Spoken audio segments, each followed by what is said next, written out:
Hi, Nadeem here from Smart Riding Gadgets and Displays. I thought I'd bring up a topic that's been discussed in our Facebook group. People are complaining particularly about the smart displays that are running Android Auto and CarPlay. Now, as I keep pointing out to people, there is a difference between using CarPlay on the bikes and Android Auto on the bikes compared to the cars. Now, the biggest difference being that in the car, everything is hardwired. So your CarPlay system or Android Auto, whichever one you're using in your car, the microphone is hardwired into the media system, so the speaker output, everything is hardwired. And that's what the Android Auto and CarPlay operating systems are designed to work with. Now on the bikes, it's a compromise. The compromise here is you're using Bluetooth to connect from this unit to your comms unit in your helmet and the microphone in your helmet. So these systems are using a dual Bluetooth system, so there's two Bluetooth connections that the display is using, and also it's using a Wi-Fi connection from, like for instance, this unit's on the bike right now is a CarPlay ride. The CarPlay ride is also connected via Wi-Fi to my phone, so I'm using CarPlay.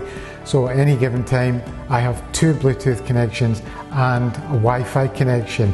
Now, this does cause some problems.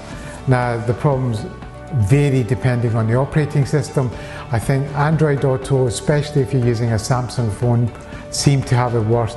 Now, CarPlay Ride are recommending you don't use their units with various Samsung models and various other phone models because they've modified the system as well, and that's making the problem even worse. Now on iOS and on CarPlay, it seems to be a bit more stable than it is on Android Auto.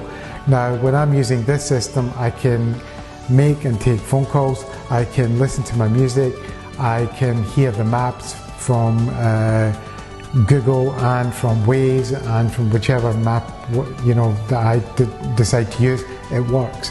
And I can hear the instructions coming through, and my music's playing at the same time, so when the instructions come through from the map, it mutes the music down a little bit to let me hear the instructions and then goes back again. So all that works. Now what doesn't work is, on a lot of occasions, Siri will not work.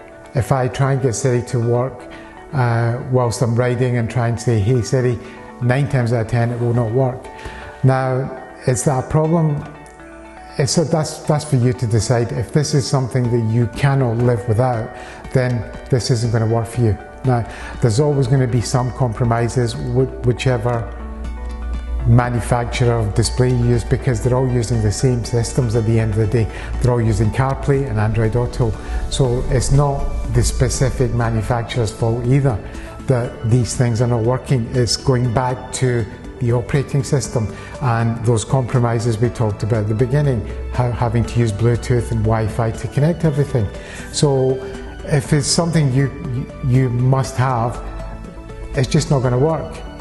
It's giving you probably about 80% or 90% even, depending on the OS you're using, but most of the stuff works. For me, the compromise is worth it, because I can use Waze.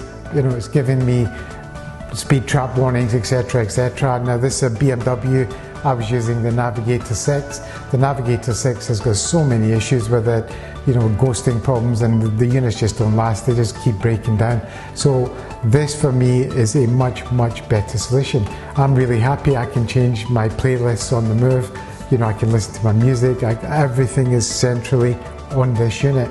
Now I've used this in 30-degree temperatures, I've used it in pouring rain. I've not had any other issues apart from the ones I've mentioned, like with Siri and stuff. Everything just works. So you have to decide whether this is going to be okay for you, because it's never going to be perfect. I don't think that Apple or Google are ever going to fully support motorcycles. I just don't see it happening.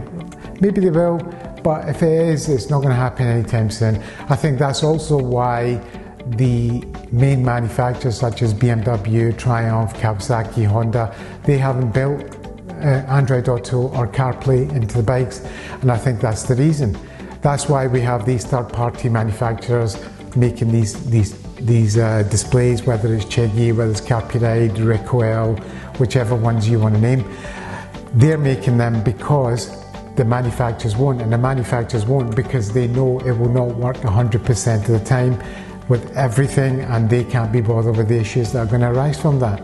So you decide as the end user whether you're going to buy a unit, whether you're going to be happy with this. But either way, there's no point whinging about it afterwards, because there's just no point. As bikers, we're used to this. I've always had things that I put on the bike that don't work 100%. There's always a compromise. There's always going to be a compromise on this. So you have to decide that before you buy the unit, or if you've got the unit, then return it. If you can't live with this, you're going to have to return the unit.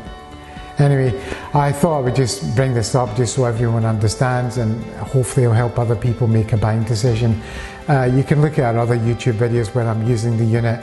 You can see that it works most of the time. People are having issues, but most of the manufacturers seem pretty decent.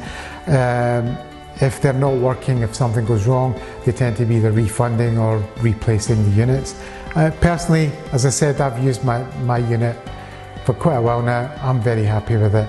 I will be testing other units. I'm buying another unit at the moment.